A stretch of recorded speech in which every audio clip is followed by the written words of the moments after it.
Click fraud is the scourge of pay-per-click advertising. Basically, click fraud occurs when someone or something clicks on an ad merely to click on it, with no intention at all of purchasing the ad, typically multiple times. Click fraud basically results in harm to the advertiser because you're paying for clicks. Remember, it's a pay-per-click advertising. You're paying on a per-click basis. You're paying for clicks that don't lead to anything. In fact, you're probably paying for a lot of them if click fraud is involved. You're basically spending money that you get no return on. Now, why would someone indulge in click fraud?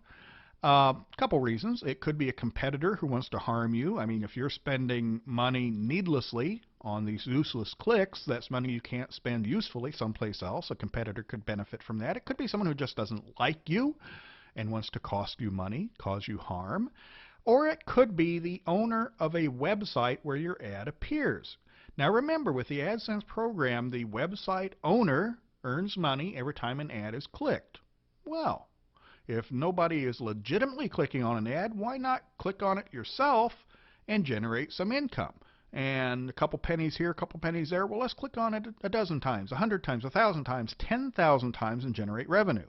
This happens a lot when we look at the so-called link farms, sites that are nothing but web links that are really not offering any content at all. Legitimate websites will not engage in click fraud, but there will be fraudulent websites that do.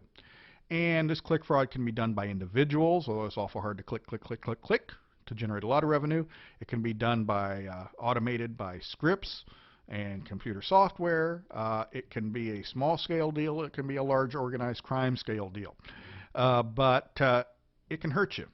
So you want to keep on top of your metrics. Google tries to track click fraud. It can kind of tell if there's a ton of clicks coming here that shouldn't be coming here. But you also want to look at your data and find that out. If you find a sudden rise in the number of clicks without a corresponding rise in conversions or page views or anything that matters to you, then you've got a case, you may have a case of click fraud and something to take to Google